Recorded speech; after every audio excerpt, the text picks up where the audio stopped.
Have you ever wondered if the story of the Great Flood is incomplete? For so long, we've been told it was a cataclysm sent to wipe evil from the face of the earth. But what if it also wiped away something else?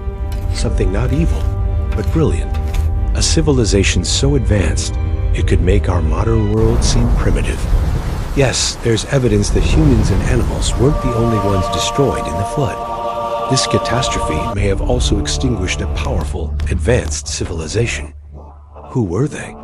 Is there any proof they existed before the deluge? And most importantly, did the floodwaters really erase all traces of them?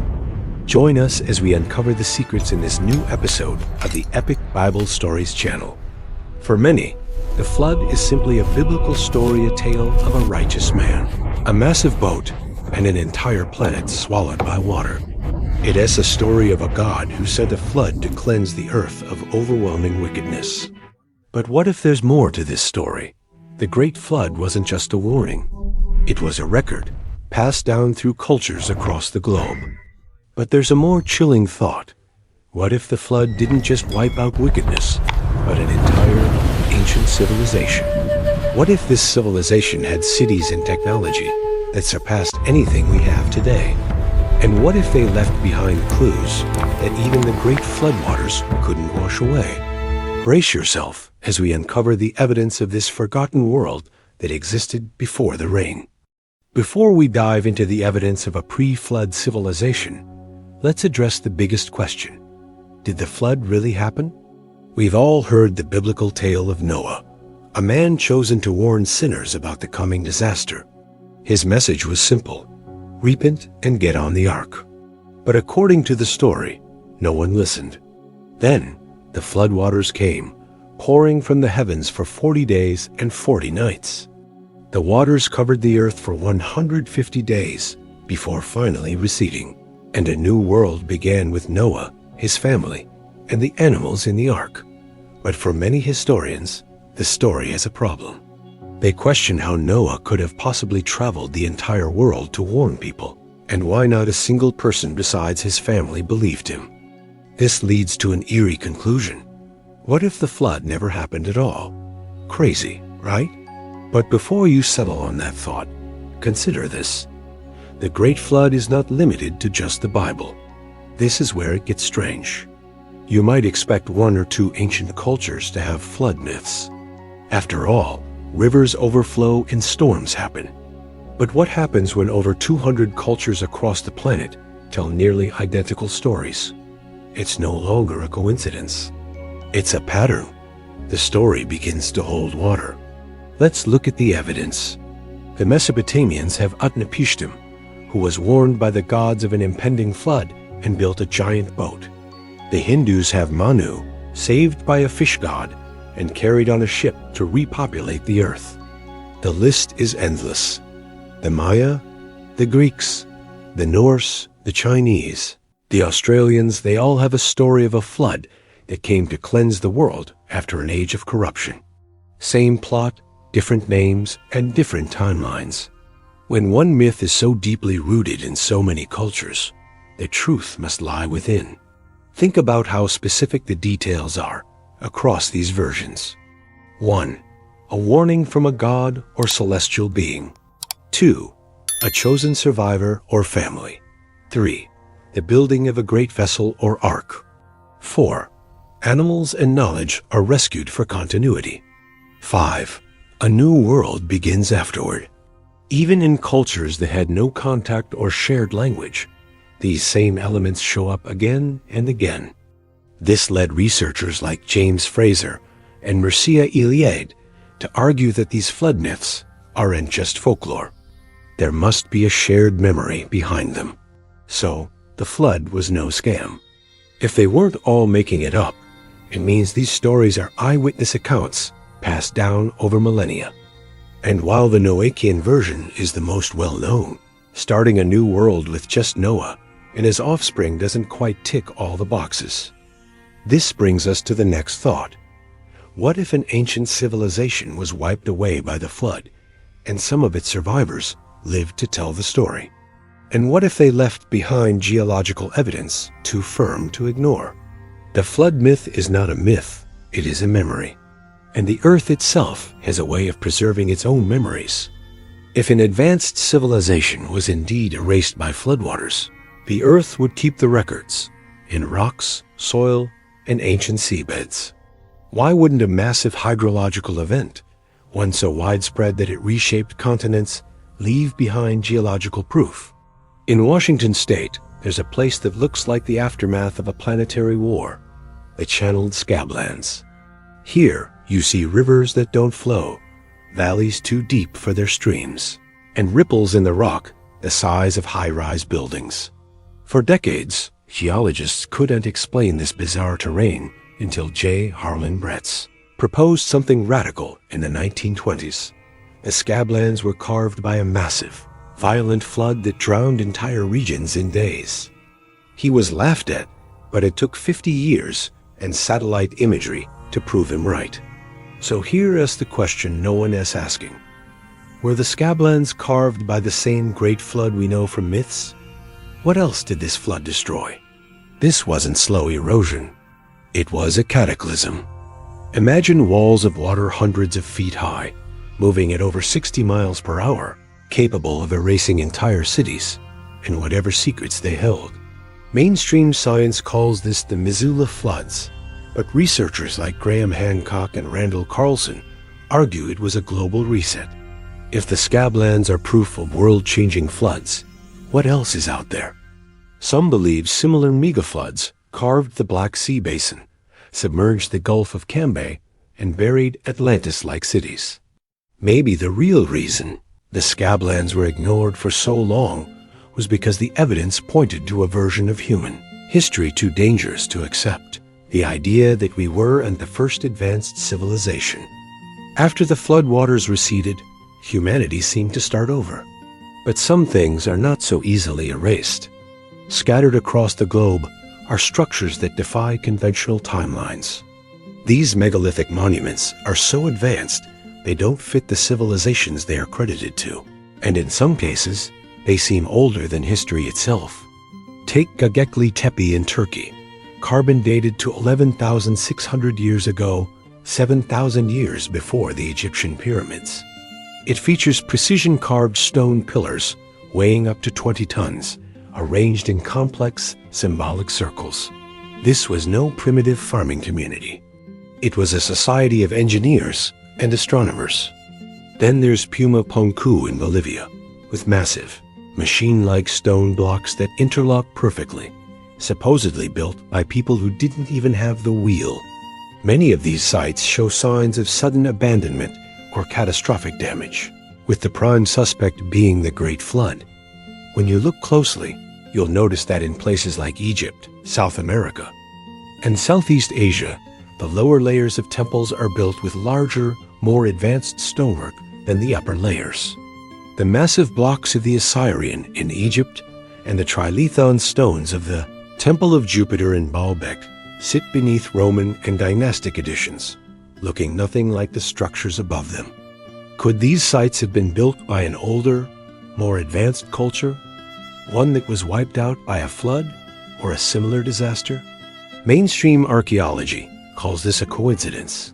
But when the oldest ruins are the most advanced and they align with flood damage patterns, it raises serious questions. Were these the ruins of a pre-flood civilization with technology we don't understand, a society with knowledge of astronomy, sound resonance, and megalithic transport? If they weren't just building temples but entire infrastructures, what kind of world did the flood really destroy? This is where the speculation gets interesting.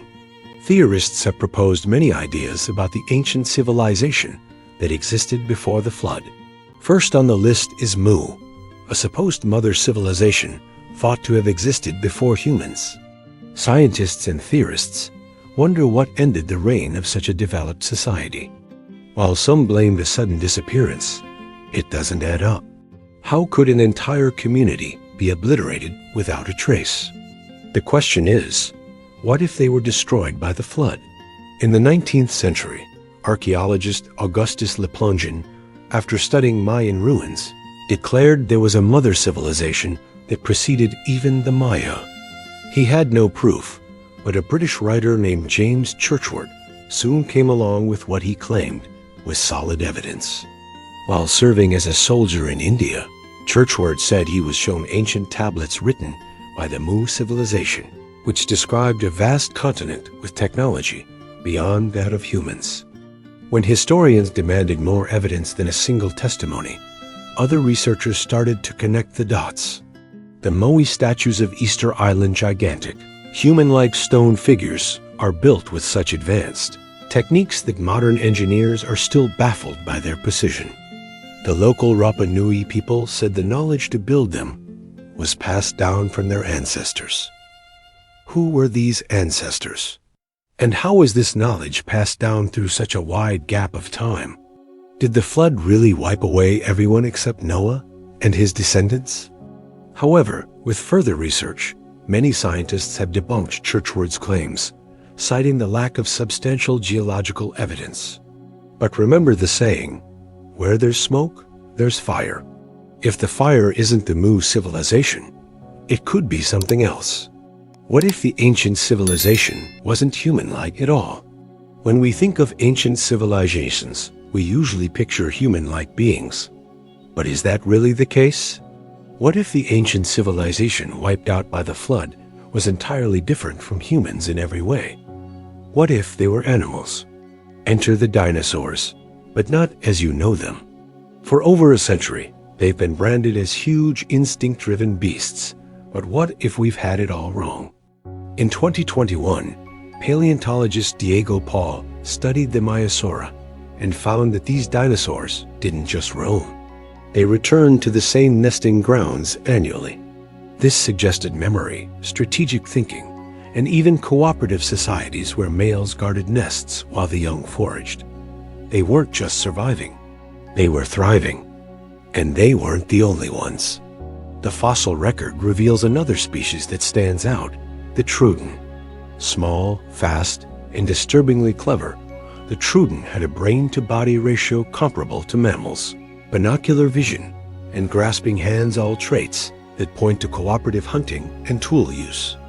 Paleontologists like Dale Russell proposed a shocking idea. If not for the cataclysm, the Truden might have evolved into a humanoid, a being capable of complex speech and technology. What really wiped them out? Mainstream science blames an asteroid. But what if the final blow wasn't from above, but from a flood from below? Massive floods, triggered by melting glaciers or shifting tectonics, have rewritten Earth's surface many times.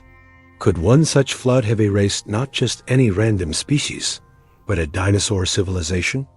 If intelligent dinosaurs once walked the Earth, their cities could be buried deep beneath rock, sea, and time.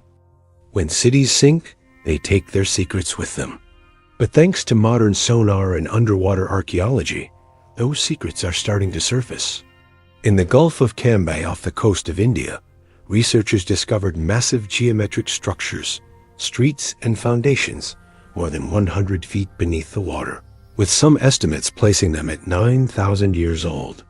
In Japan, the Yanaguni Monument lies beneath the waves, a massive, staircase-like formation with terraces and pillars cut at near-perfect right angles. Mainstream archaeologists call it natural, but divers and researchers insist the lines are too precise to be accidental. And in India's legendary sunken city of Dwarka, archaeologists found walls and artifacts where mythology said Krishna's kingdom once stood. Are these just freak geological events? Or are they submerged memories? What's even more interesting is that most of these sites are under thick layers of silt and debris, meaning they weren't just covered by rising tides. They were hit suddenly and violently. According to the Younger Dryas impact hypothesis, a comet fragment could have triggered sudden climate change and melted ice sheets around 12,800 years ago, flooding coastlines worldwide. This means the flood is not a myth, but a planet-wide wipeout. What else is still out there, hidden in the deep? Satellite imaging has picked up strange formations off the coasts of Cuba, Bimini, and Egypt, places already linked to lost cities like Atlantis. Many remain unexplored or dismissed, But if the ruins under our oceans match those on land, and if their age defies our accepted timelines, we're not just talking about local disasters. We're talking about the destruction of an entire global network. These could be the footprints of the Great Flood. Most researchers look for tangible proof, things they can see and touch. But there remains an untapped niche that could expose everything about the pre-flood civilization, their knowledge. It's one thing to find ruins, but it has another to discover that the people who built them may have known more than we do. Ancient texts and unexplained artifacts suggest that pre-flood civilizations weren't just piling stones. They were inventing things. The Sumerians, credited as the first civilization, already had complex astronomical knowledge and advanced mathematics in their earliest writings. How did their first step look like our 50th? In Egypt, the dendrolites on temple walls resemble vacuum tubes. The Gate of the Sun in Bolivia is covered in what some say is a solar calendar more accurate than ours. And the mysterious Antikythera mechanism, a 2,000-year-old mechanical computer, was based on much older designs, perhaps, salvaged knowledge from a forgotten age. If this knowledge didn't come from nothing, what was its source? What if post-flood civilizations weren't inventing new knowledge, but were simply recovering pieces of a lost system?